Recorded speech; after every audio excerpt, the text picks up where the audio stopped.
Why didn't you tell me this man was an empire builder? A man who turned Hawaii into Condo Island. That woman could smell money underwater. The front stoop of apartment 227 was a place of laughter and harmless gossip. It was America's cozy corner, a place that felt like home. But behind the warm smiles and funny stories, the cast was living through secrets most fans never knew. They faced bitter feuds, fought secret battles with the studio, and endured heartbreaking tragedies that would change their lives forever. This is the untold story of 227. Marla Gibbs's fight to build 227. Well, I'll see you around, Gussie. And don't you change a hair for me. Or rubber band either. Before 227 was a famous TV show, it was a play. A woman from Chicago named Christine Houston wrote it in 1978. She called it 227, named after the apartment building where she grew up at 227 East 48th Street. The play was about the lives of black women in her building, and it was full of funny, real moments. Christine's play was a huge hit at her local college and won awards. One person who saw the play and knew it was special was Marla Gibbs. At the time, Marla was a huge star. Everyone knew her as Florence Johnston, the quick-witted maid on the hit show The Jeffersons. But her journey to stardom was anything but easy. Born Margaret Teresa Bradley in Chicago, Marla was a hard worker from a young age. After high school, she attended secretarial school and later moved to Detroit, where she worked for the city's street railways. She eventually got a job as a reservations agent for United Airlines. In 1963, she relocated to Los Angeles, but she was a single mother of 3 children, and acting was a distant dream. She didn't even start her acting career until she was in her 40s, taking classes at local workshops while still holding down her job at the airline. For the first 2 years after she was cast on The Jeffersons, Marla lived a double life. She would film the show during the day and then go to her job at United Airlines to work the night shift. She only quit the airline after she was sure the show was a hit. This incredible work ethic and determination defined her. By the 1980s, Marla was not just an actress, she was an entrepreneur. She opened her own jazz club in Los Angeles called Marla's Memory Lane Jazz and Supper Club, which she ran for nearly 2 decades. She also co-founded a performing arts school and theater with her daughter, Angela. So when she saw Christine Houston's play, she didn't just see a great role, she saw a great opportunity. She decided to produce the play herself at her own theater. It was a massive success. Marla knew this story needed to be on television. Then, in 1985, something unexpected happened. The Jeffersons was suddenly canceled after 11 seasons.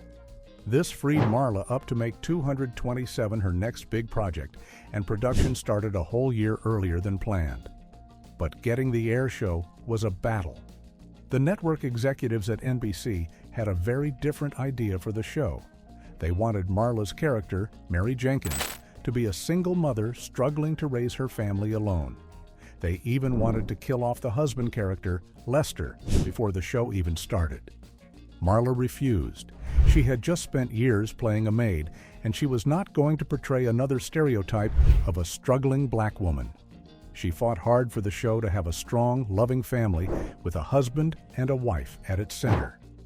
She wanted to show a stable, working-class black family, something that was rarely seen on TV. Marla won that fight, but it was just the beginning. She became the show's secret boss. She was given the title of an uncredited executive producer. This meant she had the power to approve scripts, rewrite lines, and even sit in on editing sessions to make sure every episode was perfect. She worked tirelessly behind the scenes to protect the show's vision. She made sure the stories were real and the characters were treated with respect. This secret power was what made 227 so special, but it also put a huge weight on Marla's shoulders. And that pressure would soon lead to a major clash with another star on the show, a clash that would threaten to tear the 227 family apart. The star who stole the show and the feud it ignited. Oh, shoot. I promised Rhodes I'd fix that flush valve up in Christine's apartment. You about to kiss me and you think about a flush valve? When Marla Gibbs was casting 227, she was looking for the perfect actress to play Sandra Clark, the glamorous and man-crazy neighbor. She found that person in Jackie Harry. Jackie came into audition and blew everyone away. Marla knew she had found her Sandra. But Jackie's path to that audition room was a surprising one. Born in North Carolina and raised in Harlem, New York, Jackie was a gifted student. At age 14, she landed the lead role in her school's production of The King and I, playing the King. She graduated from New York's prestigious High School of Music and Art with a distinction in opera before getting her degree in education from Long Island University. Her first love wasn't acting, it was teaching. For 2 years, Jackie taught American history at Brooklyn Technical High School, but the stage was calling her. She left her teaching job to pursue acting, studying her craft and landing roles in Broadway musicals like The Wiz and Eubie. Her first television role was on the soap opera Another World, where she acted opposite a then unknown Morgan Freeman. When she landed the role of Sandra Clark on 227, she became an instant sensation. With her unique high-pitched voice and signature wiggling walk, she became the breakout star of the show. Fans loved her, and soon Sandra Clark was one of the most popular characters on television. In 1987, Jackie made history. She won an Emmy Award for Outstanding Supporting Actress in a Comedy Series. She was the first African-American woman to ever win in that category. It was a huge moment for her and for television. But her incredible success created a secret problem on the set. A private feud began to grow between Jackie and Marla Gibbs over who was the real star of 227. Marla had built the show from the ground up, but Jackie was getting all the attention. Jackie later admitted that she could feel the tension on set.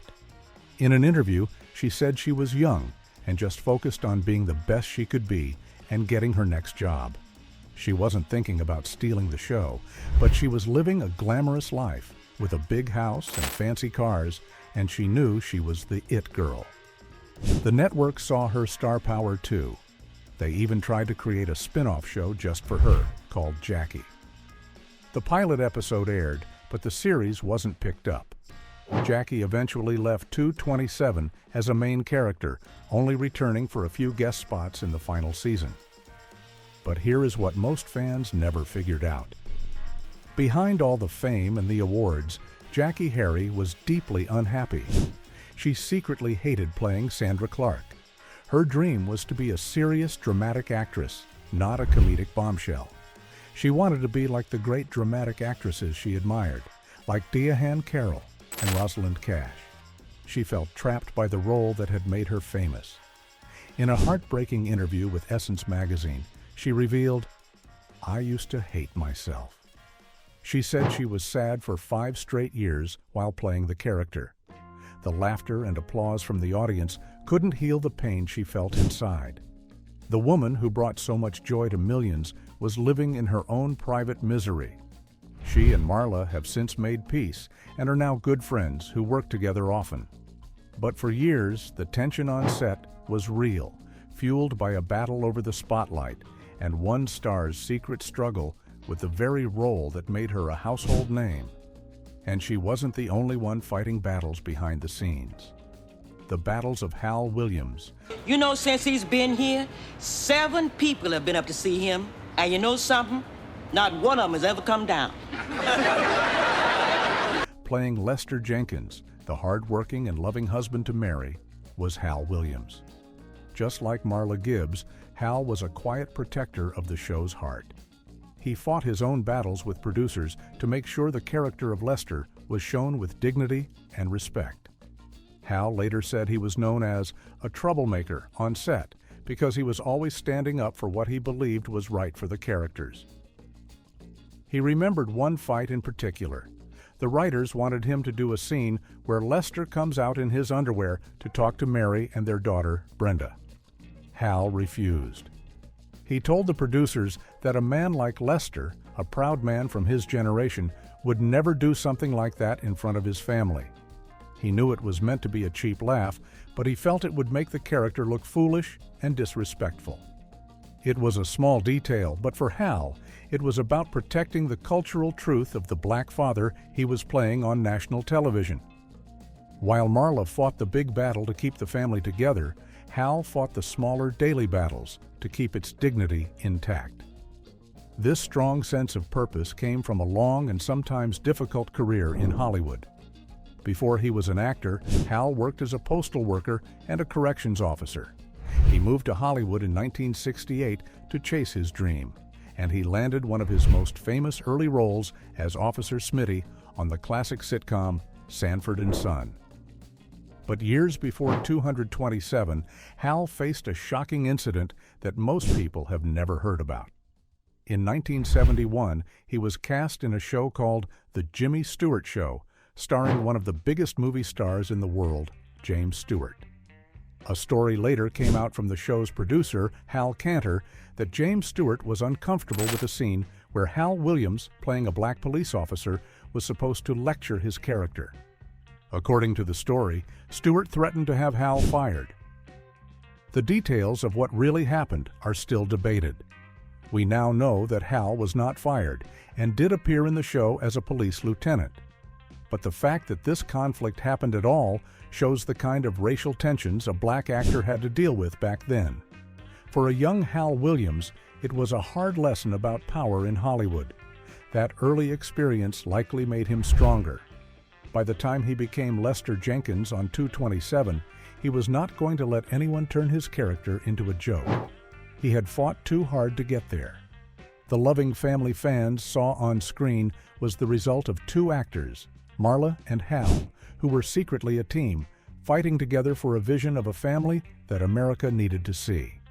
But while they fought professional battles, another cast member was about to face a personal tragedy that was almost too painful to believe.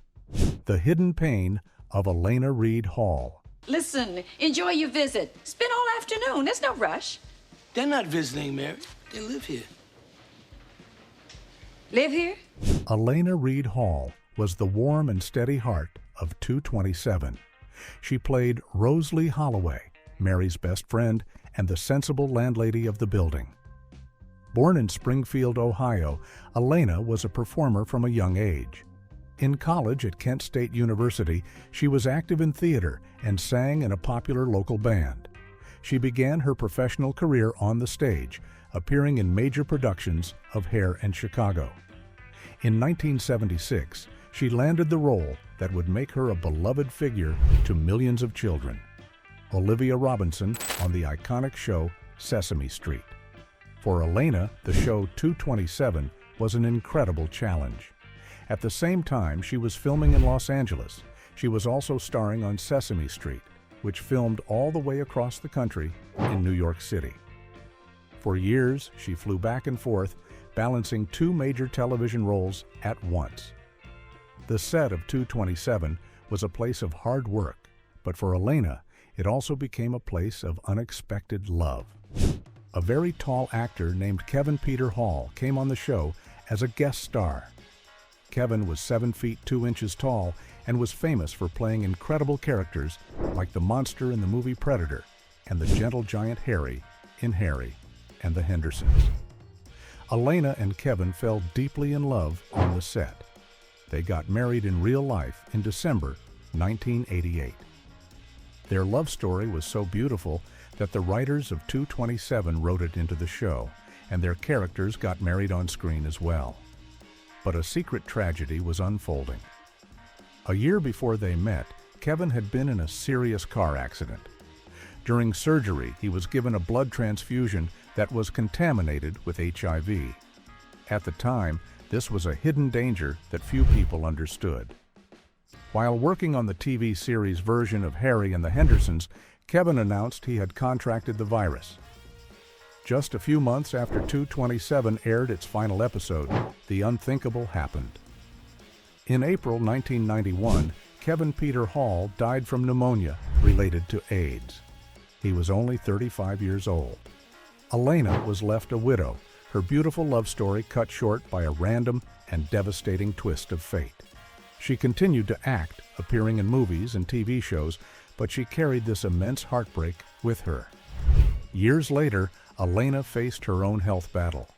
In December 2009, she passed away from breast cancer at the age of 63. Fans who watched Rose find love on 227 never knew the depth of the real love story happening behind the scenes, or the profound loss that followed. The laughter on the set of 227 hid a pain that was deeper than any fan could have imagined. And for the show's young star, pain and resilience would become a central part of her life's journey as well. Regina King's Rise and Resilience.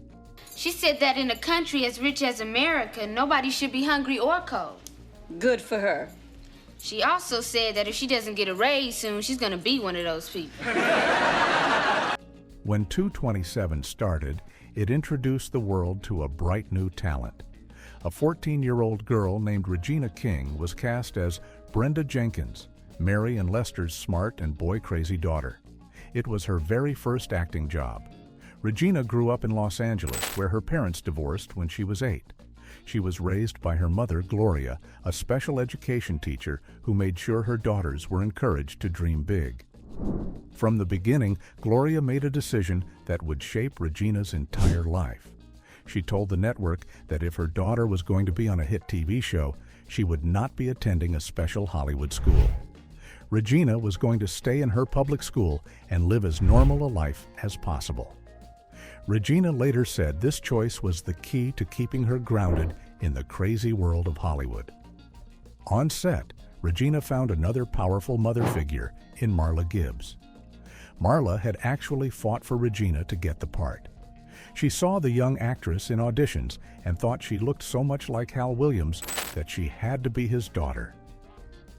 Marla became Regina's mentor, but she was tough. Regina remembers her friends telling her that the clothes her character Brenda wore made her look like a doofus. When she complained to Marla, Marla gave her a lesson she never forgot. She asked Regina, "Do you want to be on TV? Or do you want to be with your friends, watching TV?" Marla also warned her that if her character started to look too old, the writers would just send her off to college and she'd be off the show. It was tough love, but it taught Regina about professionalism and the realities of the business. Regina saw Marla not just as a co-star, but as a pioneer and one of the first female producers she had ever seen in action. She also found a father figure in Hal Williams, who she said was a warm and loving person she could talk to about teenage stuff, something she couldn't do with her own father, who had drifted out of her life. The lessons she learned on that set stayed with her. After 227 ended, Regina made a powerful transition to film, starring in a series of groundbreaking movies by director John Singleton, including Boys and the Hood and Poetic Justice. She proved her versatility in the comedy Friday and gained mainstream recognition for her role in Jerry Maguire. Regina King grew from a child star into one of the most respected actresses and directors in Hollywood. She has won 4 Emmy Awards and an Academy Award for her powerful performances. However, her strength would be tested in the most unimaginable ways. In January 2022, Regina faced a parent's worst nightmare. Her only child, Ian Alexander Jr., died by suicide at the age of 26. The loss was devastating, but in her grief, Regina has shown incredible strength and grace. She has spoken openly about her pain, calling grief a journey of love. She has honored her son by respecting his choice, saying he didn't want to be here anymore. This amazing resilience was built on a foundation of strength that started long ago, with a mother who kept her grounded and a TV mom who taught her how to be a survivor.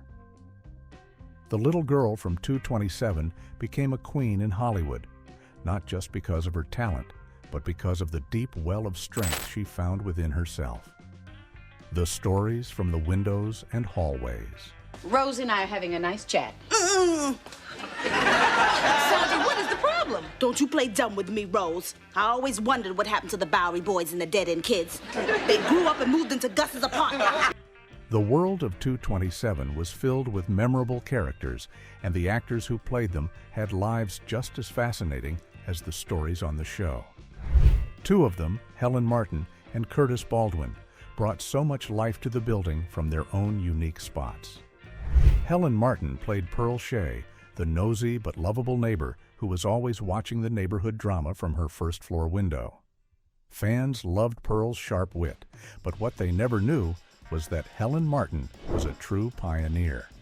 Her entertainment career spanned an incredible 60 years. Born in St. Louis and raised in Nashville, her parents wanted her to be a concert pianist. But Helen wanted to act. She dropped out of college and, during the Great Depression, supported herself by working as a domestic worker while pursuing her dream. She moved to New York and became a founding member of the American Negro Theater in Harlem, a vital place for black artists that helped launch the careers of legends like Sidney Poitier and Harry Belafonte.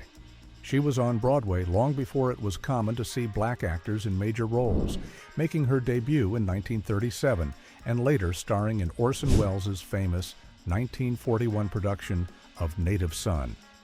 And despite playing sweet or nosy grandmothers on TV shows like Good Times and 227, Helen had a wild and outspoken personality in real life. In one famous late-night TV appearance, she was asked about playing a grandmother who smoked marijuana in a movie. She shocked the host and the entire audience by happily declaring, "I love reefer." She then added that if she hadn't become an actress, she would have been a stripper and even did a little dance. Helen Martin lived a full life and passed away in 2000 at the age of 90. She was a trailblazer who broke down barriers for decades before she ever peeked out of Pearl's window. Then there was Curtis Baldwin, who played Pearl's grandson, Calvin Dobbs. Calvin was Brenda's big crush and eventual boyfriend, a constant presence in the hallways and on the stoop of 227. After the show ended, Curtis's acting career slowed down. He had small parts on other popular shows like Family Matters and Moesha, but he never reached the same level of fame. Looking for a new way to perform, Curtis turned to stand-up comedy, telling jokes on stage about his life and career. He even joked about the struggles of being marginally famous, where people would mistake him for someone else, like the rapper Warren G. For years, fans wondered what happened to the sweet kid from 227. Recently, he has started to return to acting. In 2019, he made a surprise appearance on the series A Black Lady Sketch Show, where he played his old character, Calvin Dobbs, once again. He also appeared in a 2023 movie called Bomb Pizza. The stories of these actors add another layer to the world of 227, showing that behind every character, there was a real person with a rich, complex, and surprising life story. The theme song of 227 told us, "There's no place like home." For 5 seasons, the residents of that Washington, D.C. apartment building felt like family. But what most fans never figured out was that the real family was the one forged behind the scenes, through battles, heartbreak, and shared triumphs. They fought with network executives for an honest portrayal of a black family. They fought with each other over the spotlight. They supported each other through unimaginable loss and mentored a young girl who would grow up to be a Hollywood legend. The bonds they formed were not always easy, but they were real and they have lasted. Marla Gibbs and Jackie Harry, whose feud once created so much tension, have long since reconciled and have worked together as friends many times since, even playing mother and daughter on the soap opera Days of Our Lives. The community on that front stoop was more than just an act. It was a reflection of a real group of people who, through it all, truly became a family.